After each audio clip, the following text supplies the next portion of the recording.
This is Stephen Yates, and I'm the Group Sales Manager here at the Fraser History Museum.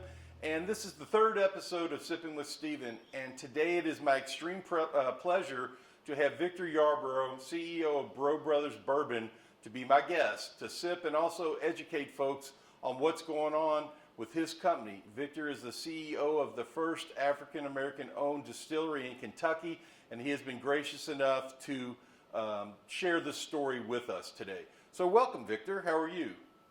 Thank you, Stephen. I appreciate your time greatly. Thank you for having me on your show. It is our pleasure. First thing I want to do for folks who aren't familiar is have you give a little bit of a background on your company, how you came about to be in the bourbon industry, and what kind of sets you all apart a little bit from some of the other folks in the bourbon industry. Well, we've been in the industry since 2012. 2012 in the UK and 2013 in the US. So basically, we started as an import-export company, and we started to work with some of the great brands in Kentucky, in particular, Limestone Branch and Alltech Lexington Brewing and Distilling Company, exporting those brands over into the UK, in particular craft beer, bourbon, and moonshine.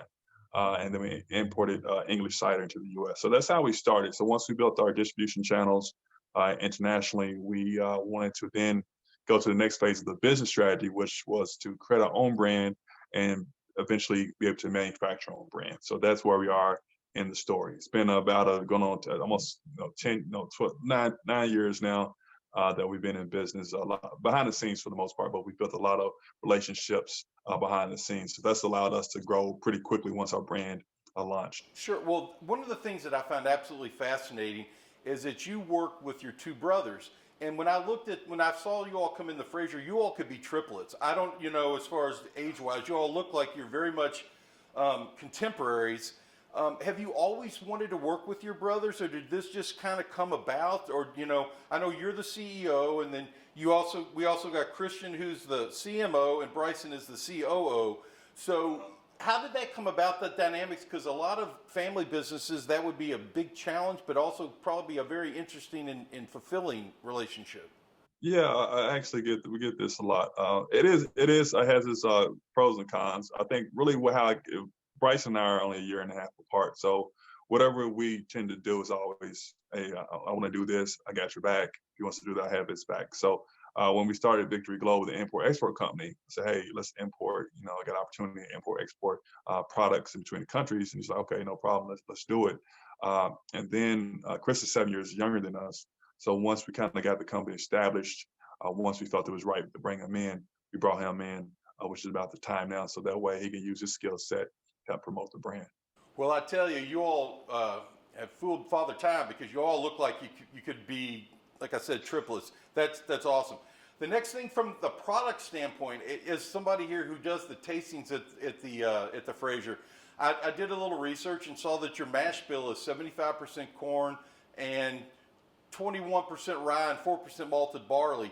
How much did it take to do all to get to that's where you all wanted to be as far as your flavor profile?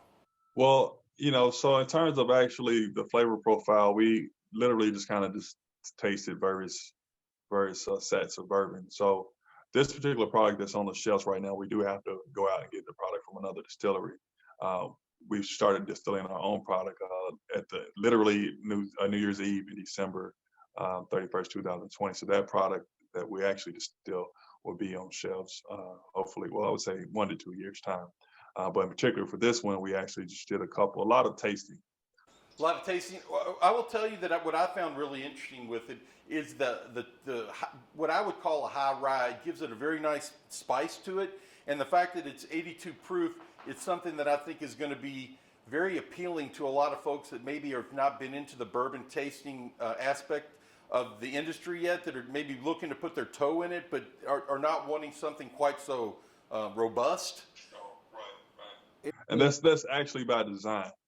We felt that we wanted to make sure that being new to the market as well in terms of our own product, we wanted to make sure that we appeal to more of a mass consumer base versus a specific bourbon connoisseur base.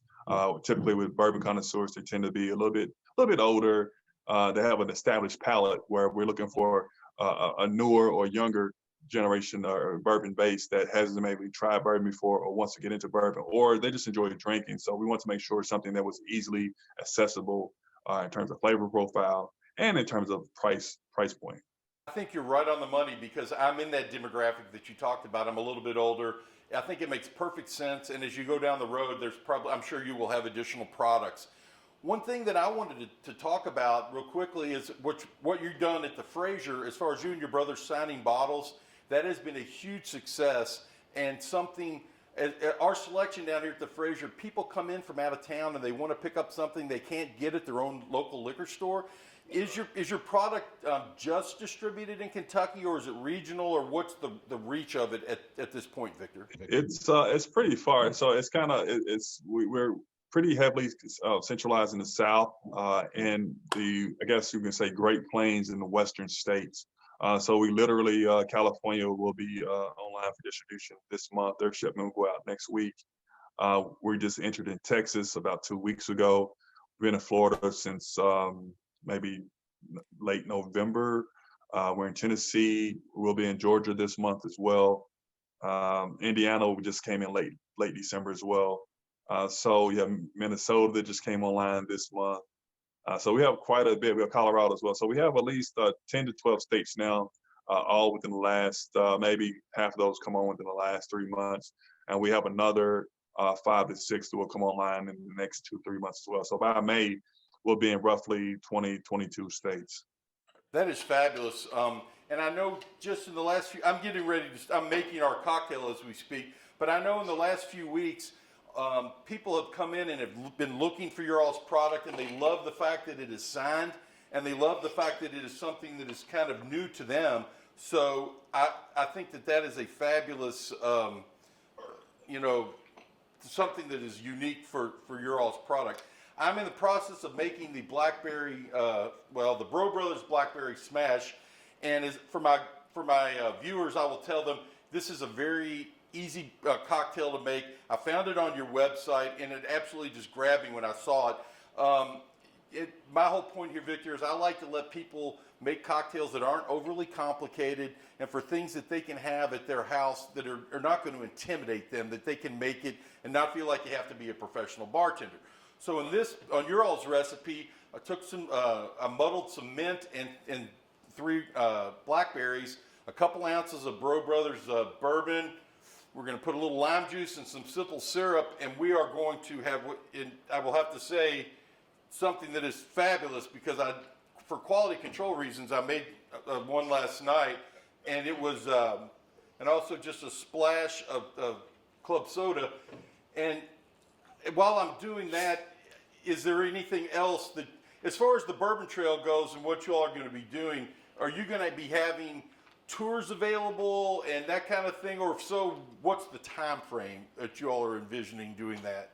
Yeah, so we actually are. We're definitely in the works with the KDA right now. Like I said, we're the first African American owned distillery in the state of Kentucky's history.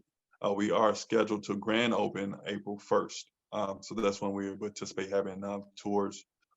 Actually, coincidentally, we have a meeting with the KDA next week to kind of help formalize the trail status. So we are very close to that, and we're just literally, you say spring, April 1st is our grand opening. We do have to do a little bit more kind of construction to the outside of the premises, but overall, we're the key focus is to make sure the distilling department was up and running. So that's rolling. But yeah, we look forward to having some tours. Because of COVID, we're trying to manage that as well to add an extra kind of layer in. So we might have like small tours kind of spaced out hour apart. Well, no, with the Fraser being the start of the Kentucky Bourbon Trail, anything we can do to help any groups, and with myself being the group sales manager, I will help your folks any way I can on logistics and getting people there. In the meantime, I've made our drink, and I want to say that thank you for being part of this. You got one. I hope you have a wonderful Black History Month. Thank you for your time, and nothing but best of luck to the folks at Brough Brothers Bourbon as we head down the road. So cheers, my friend. Thank you again, Stephen. My pleasure. Oh my goodness, that is fantastic. It's too early in the day to drink, but hey, it's one of those weeks. That it is, my friend. That it is.